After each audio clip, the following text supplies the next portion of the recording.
In the spring of 1848, Beaufort County woke to the sound of iron.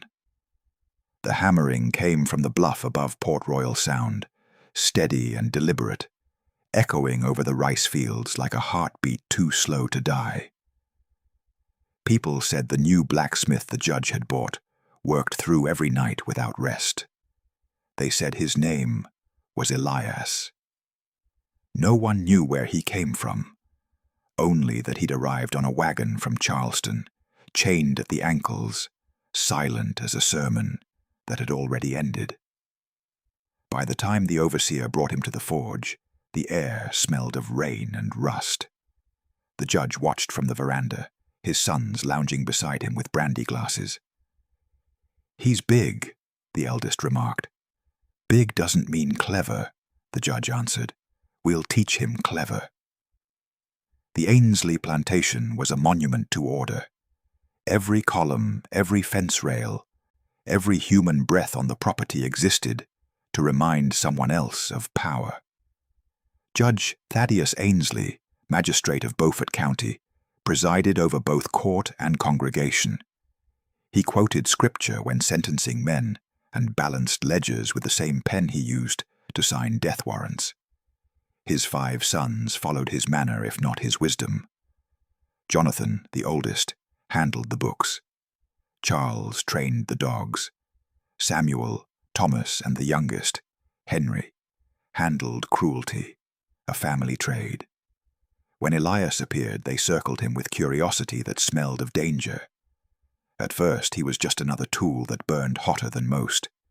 He repaired plows, shod horses, mended chains. His forge became the center of the estate. Even the judge's carriages depended on his hands.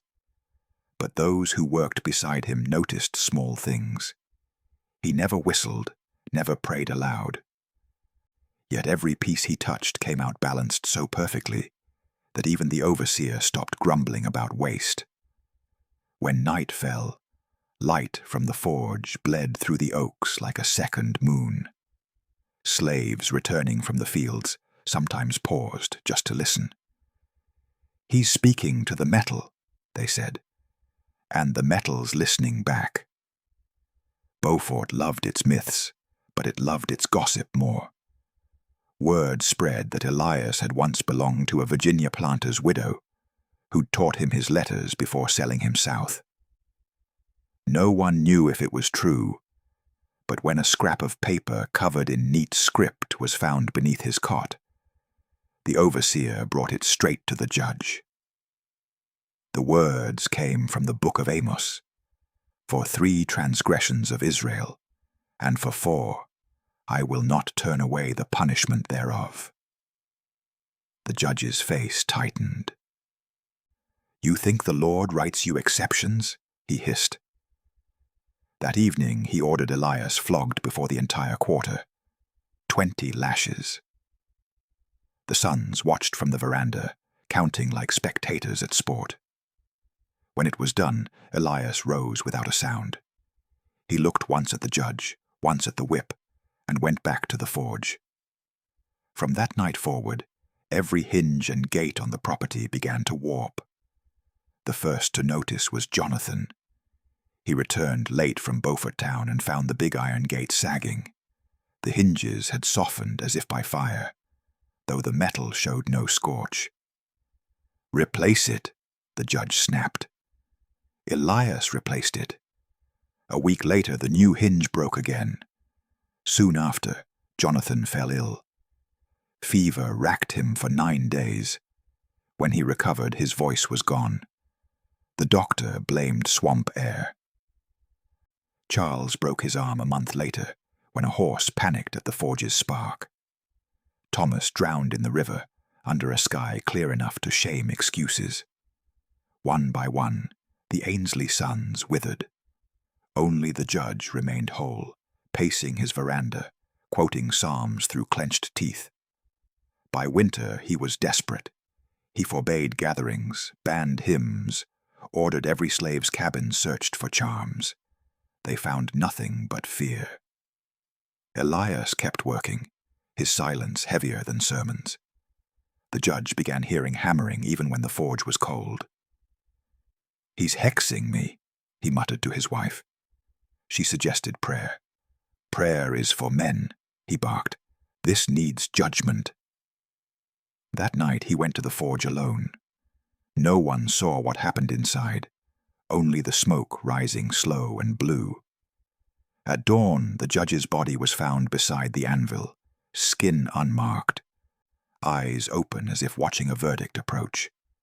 The poker lay bent beside him. Elias was gone. The sheriff arrived before noon, blustering about justice. They found no footprints leading away, no sign of struggle. In the ashes of the forge lay a single phrase scratched into brick: "The fire remembers." The coroner wrote, "Heart failure." The townspeople whispered otherwise. They said the judge's heart hadn't failed. It had been judged. And from that day, Beaufort learned to fear quiet more than thunder. They buried the judge on his own land, under an oak whose roots had seen too much cruelty to bother mourning. His coffin was made of the same wood he once ordered, cut from the swamps, expensive, imported, but hollow in sound when tapped. The preacher read quickly.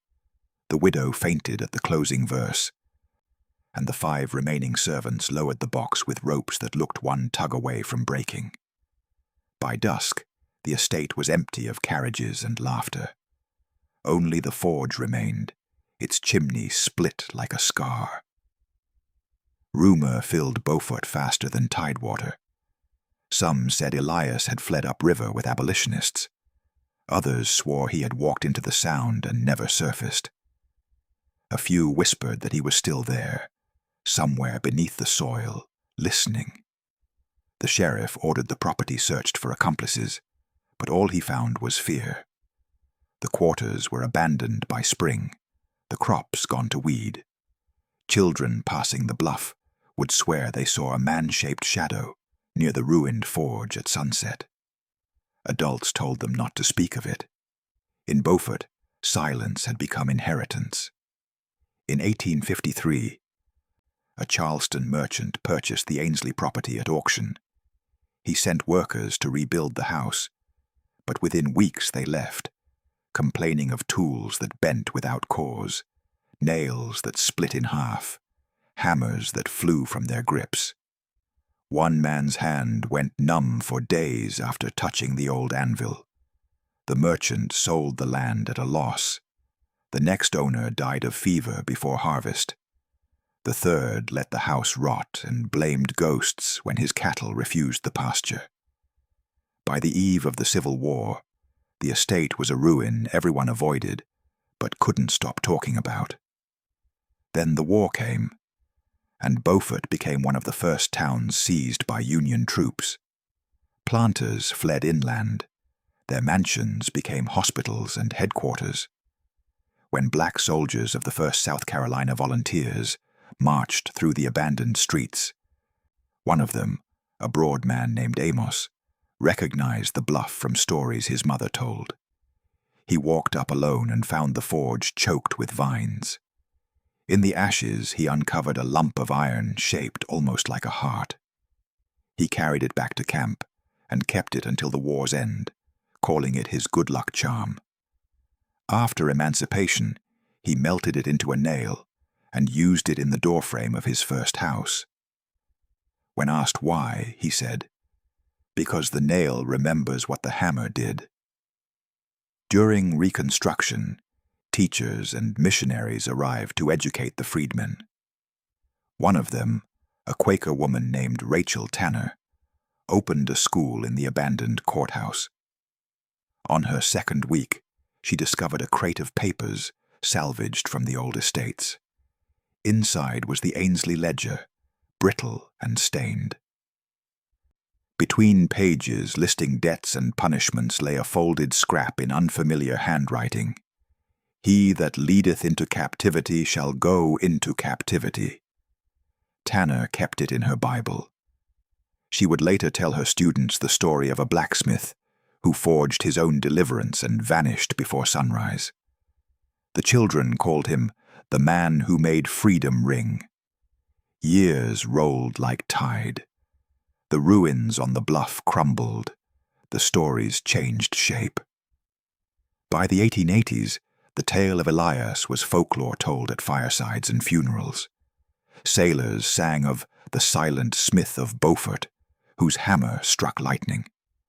Church preachers turned him into parable, the meek inheriting not the earth, but its judgment. Yet even stripped of names and dates, the core survived, that a man once turned the tools of bondage into instruments of reckoning. At the turn of the century, a northern historian named Wilton Carey came south to collect slave narratives. He found an old woman named Mercy living in the quarters of a Beaufort church. She had been a child when Elias lived. "He never spoke," she told him, "but we heard what he said anyway." Carey asked what she meant. Mercy took a coal from the hearth, pressed it into his palm until it singed, and said, "That's how the truth feels when it finally gets told." Carey published nothing. His notes, discovered decades later, described the Ainsley ruins as a moral crater, something too deliberate to be accident, too quiet to be vengeance. He died in 1903. The notebook ended mid-sentence. "The metal hums even cold." The 20th century brought roads, tourists, and forgetfulness. Beaufort's new residents built pastel houses along the river and pretended history was only architecture. But storms came often, and each time lightning found the old bluff first. The ground burned, trees split, yet the ring of iron keys buried there never rusted. Locals began calling the site the Judgment Hill. Children dared each other to touch the stones. Their elders crossed the street instead. And on humid nights, when the tide turned, someone always claimed to hear it again, the slow rhythm of a hammer counting sins. By the 1960s, civil rights organizers met secretly in Beaufort's AME church. They needed courage, and some claimed the place gave it. An old deacon would begin each meeting by tapping his cane 3 times on the floor and saying, "For Elias." Nobody explained to outsiders who that was. They just nodded. A ritual older than the Constitution that denied them. When a historian from Columbia University visited in 1971 to film a documentary on forgotten Southern legends, he brought recording equipment to the bluff. The tape captured hours of empty wind and cicadas, until midnight, when a faint metallic ringing emerged, steady and distant. The crew thought it interference. But back in New York, a sound engineer slowed it down and realized the pattern repeated every 40 seconds, as if someone were swinging a hammer underwater. The footage never aired. The reels were stored in an archive labeled Unexplained. By the late 20th century, Beaufort marketed its history for tourists. Antique shops sold postcards of ruined plantations with captions like echoes of the past. The town council discussed clearing the bluff for a new marina, but during the first excavation, the bulldozers hit something metallic and stopped cold. Engineers uncovered a lump of fused iron that shimmered blue in sunlight.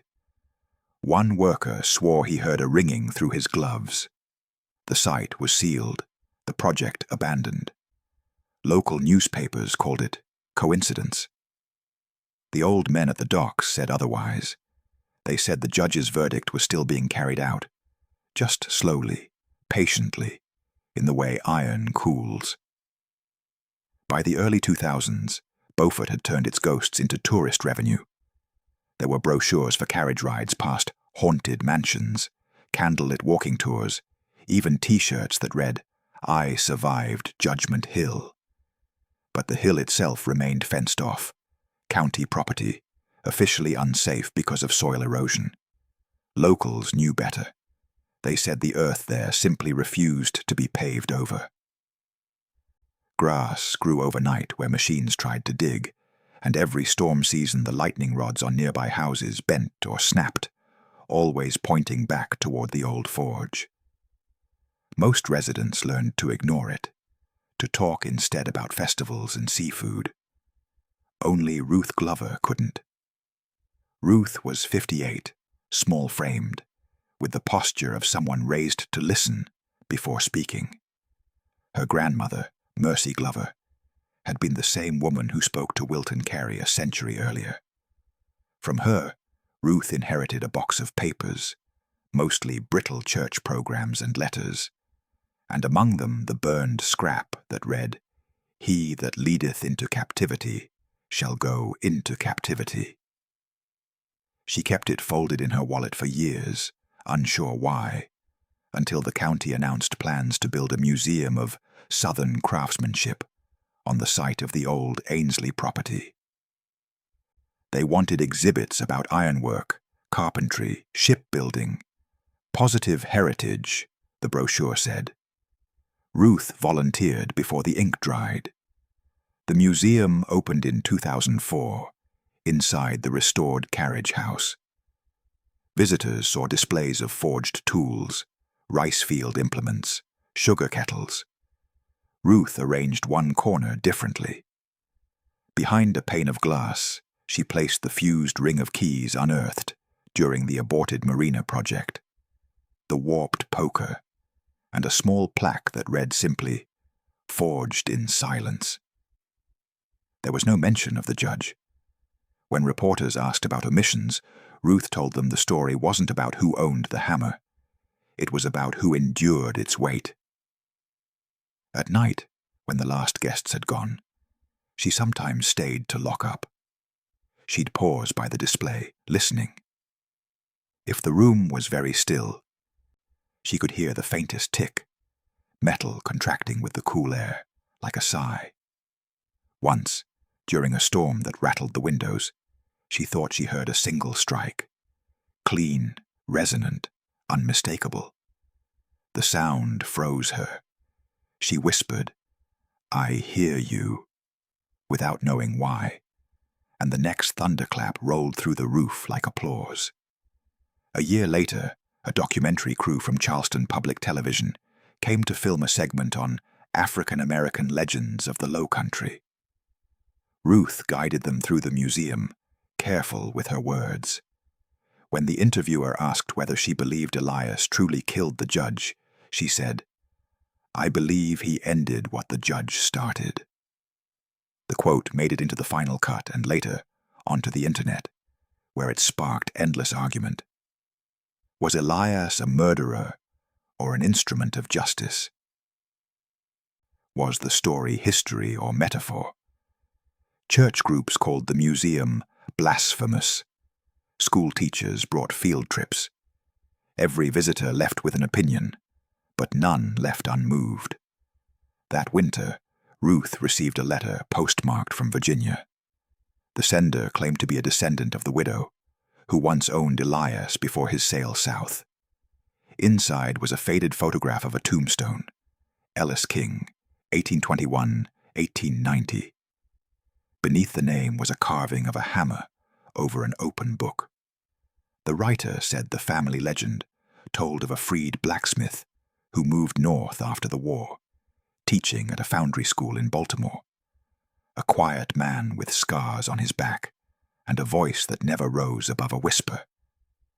Ruth stared at the photo until tears blurred the words. She realized what every story had forgotten to imagine, that Elias might have lived, survived, taught others how to shape iron without letting it shape them. She framed the photograph and placed it beside the fused keys. Tourists rarely noticed, but the few who did would ask who the man was. Ruth always answered the same. He was the one who made the metal remember. In 2010, the museum caught national attention when a storm surge unearthed the remains of the original forge. Archaeologists descended on Beaufort. They found slag, ash, and buried fragments of tools, all warped as if twisted by invisible heat. One piece in particular baffled them, an iron rod bent exactly twice at right angles, forming a perfect square. On its surface, under magnification, were faint letters scratched by hand. I made them feel. News outlets ran the image worldwide. Within a month, the site was declared a protected landmark. Visitors doubled, then tripled. Ruth aged with the museum, her hair turning the color of the river's salt foam. She spoke less during tours, letting the artifacts speak. When asked why she never modernized the exhibit with touchscreens and audio guides, she smiled. Because the story already talks, she said.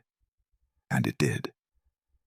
People who lingered alone in the gallery sometimes reported hearing faint hammering from the walls. A few said they smelled smoke that wasn't there. Most said nothing, but left donations anyway. When Ruth died in 2018, the county held a memorial at the museum. During the service, the lights flickered once, just as the preacher read the line from Amos about punishment not turned away.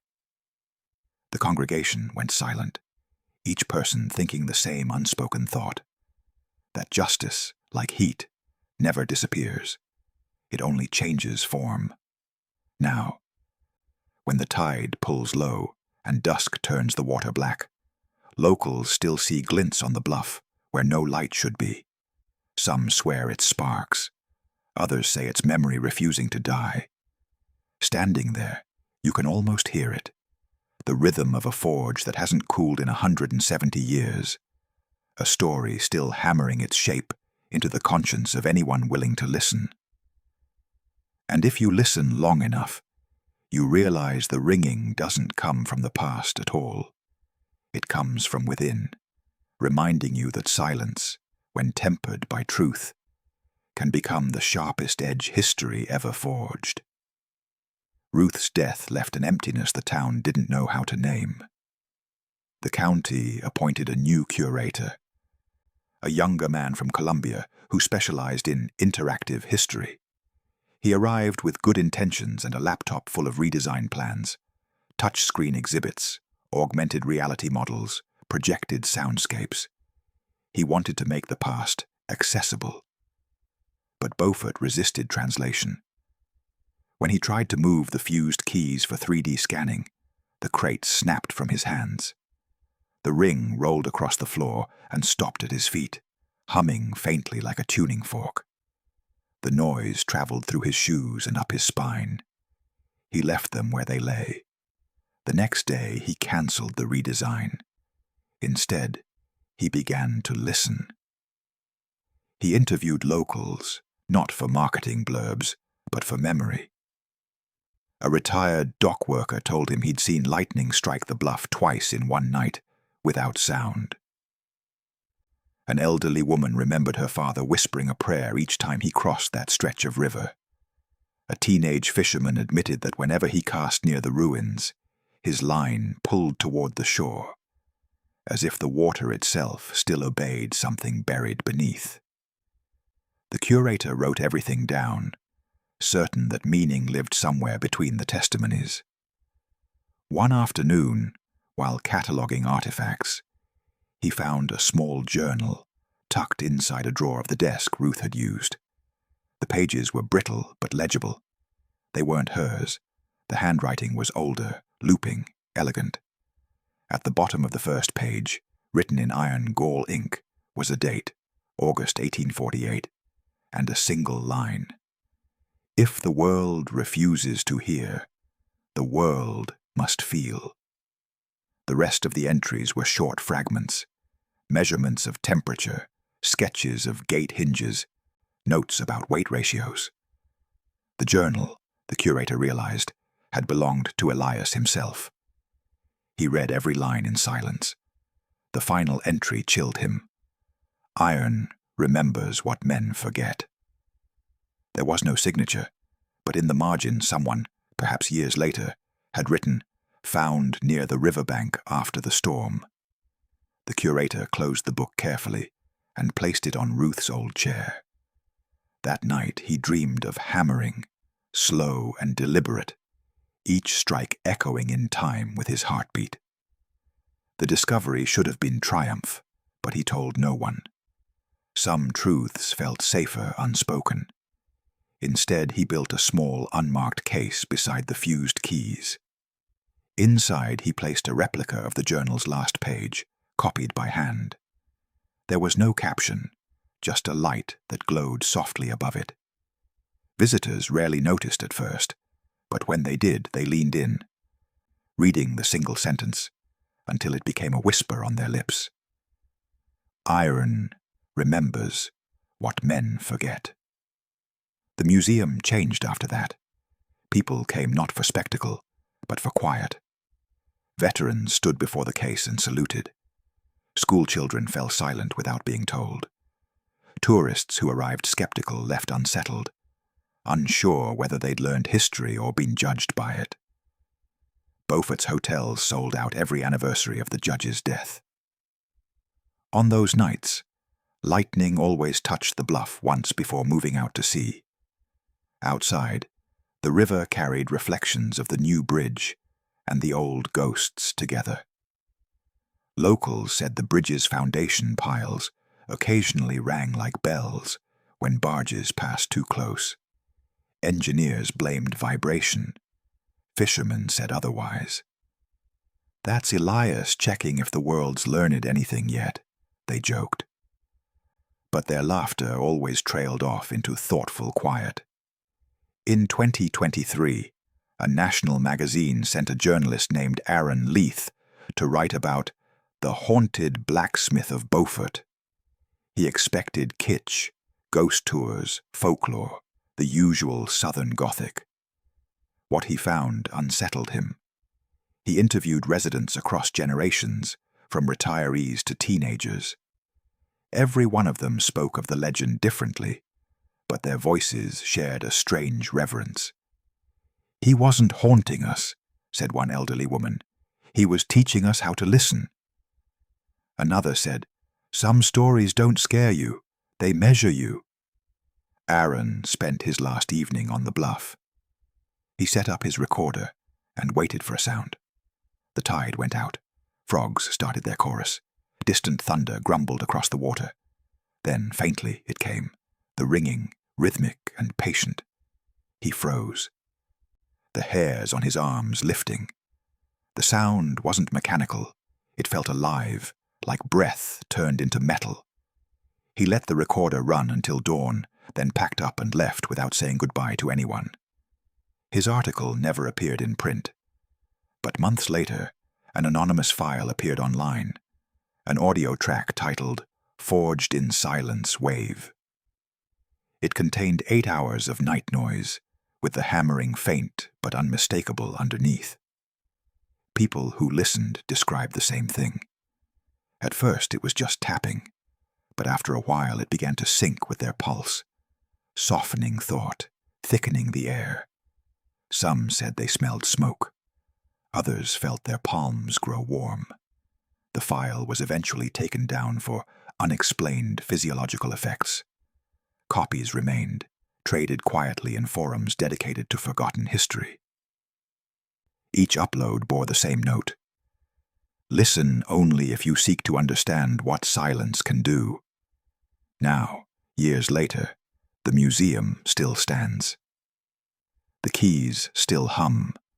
The photograph of Ellis King still watches from his frame. The curator has grown old, and every evening before closing he walks to the window overlooking the river. The sky turns gold, then iron gray.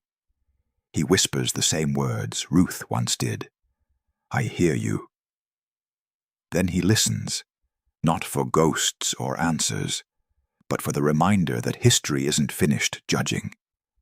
Because in Beaufort, 1848 never truly ended. It lingers in the forge that refuses to cool, in the air that carries the faint scent of metal, in every heart that remembers what power once did and what silence finally returned.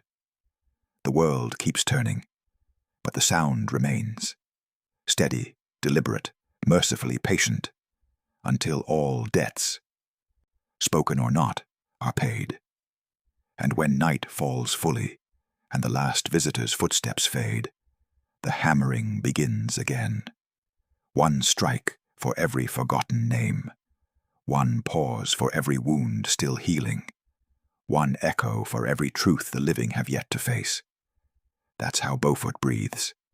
That's how Elias still speaks. The legend spread beyond Beaufort, carried by curiosity more than belief. Podcasts retold it as a ghost story. Journalists reframed it as a parable about guilt. But what kept resurfacing, no matter how often the tale was modernized, was the question of silence. Why a man who had suffered so much chose never to speak again. Historians debated symbolism. Psychologists called it generational trauma. Yet those who stood on the bluff at dusk knew explanations never matched the feeling that crept over them. The air's faint vibration, the metallic tang that caught in the throat, the sense that someone, somewhere, still measured the world by each heartbeat of a forge. In 2025, Beaufort's Historical Society funded an extensive archaeological survey. The project drew students from universities across the South, eager to handle a mystery that felt both scholarly and sacred. They dug carefully, unearthing layers of charred earth. Beneath it, they found a line of stones arranged in a near-perfect circle. Each bore a faint groove, as if pressed by heated iron long ago. At the circle's center, the ground shimmered with magnetic residue that warped compasses. Instruments malfunctioned. A graduate student named Naomi Ruiz wrote in her field notes, "I don't think we're supposed to disturb this." The next day, she resigned from the project. Her team leader dismissed superstition and sent samples to a Charleston lab. The analysis showed traces of carbonized bone mixed with iron slag, something impossible, suggesting metal fused with human remains at temperatures no 19th century forge could reach. The lab sealed its report with the line, "Source of heat unknown." When the findings leaked online, debate reignited. Miracle, curse, or simply the physics of rage turned to history. The museum became pilgrimage. Descendants of enslaved families left flowers by the river. Descendants of planters came too, quiet, unsure what to feel. On some evenings they met, strangers sharing the same uneasy reverence. The curator, now grey, now slower, watched them from the porch and thought how the story had grown far larger than any man, even the one who began it. He wanted to unmake cruelty, the curator told a visitor once, and instead he made memory. That's harder to kill. Years later, a letter arrived from a Baltimore archive confirming that an instructor named Ellis King had indeed taught metalwork there from 1868 to 1889. Payroll records, clean and factual, listed him monthly until the year of his death. No photograph survived, only his handwriting on attendance forms, precise, economical, the same steady lines Ruth Glover had seen in the recovered journal. At the bottom of one page, beside the signature block, he'd written a small note no one in his time bothered to translate. "Silence tempers the blade." That discovery closed the circle. Beaufort's blacksmith had lived, had walked free, had died quietly, teaching others how to shape steel. The town held a ceremony on the bluff. Church choirs sang spirituals that once would have been forbidden. Children read passages about endurance. When the mayor spoke, her microphone failed.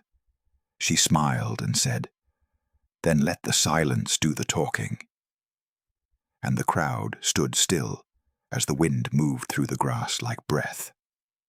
At dusk, the river turned the color of forged metal. Lightning flickered on the horizon, too distant to threaten, just close enough to remind them. Someone began humming low, the old rhythm from the quarters, the one no one remembered learning. One by one, voices joined, a wordless song that rose and fell, like hammer blows, softened by time. For a few minutes the world felt balanced, as if everything cruel that had ever happened was being measured against something infinitely patient. When the sun slipped behind the trees, the curator locked the museum for the last time. He left the lights on inside, the keys glowing faintly, the photograph of Ellis King gleaming in its frame. The journal open to the page that read, "Iron remembers what men forget." Outside, the tide advanced and retreated, polishing the shoreline. Somewhere beneath it, the anvil waited. And so the story holds. It isn't about vengeance or haunting, but about the sound that refuses extinction. In Beaufort, they say you can still hear it when the night is heavy and the river is low. One measured strike after another, shaping the dark into something that can finally bear the light. It is the pulse of every silenced voice, returning as rhythm, the proof that even without words, truth can still ring true. What do you think about the Beaufort secret? Was Elias a murderer or a craftsman restoring balance? Was his silence defiance or faith? Can justice forged in pain ever cool, or must it stay hot to keep its shape? Leave your thoughts in the comments. If this story moved you, subscribe and ring the bell so you don't miss the next account of endurance and reckoning. Share it with someone who believes confronting the past is how we keep it from repeating. At History in Chains, we tell these stories honestly, acknowledging that cruelty and courage often share the same breath, that within silence lies resistance, and that remembering is its own form of justice. See you in the next episode.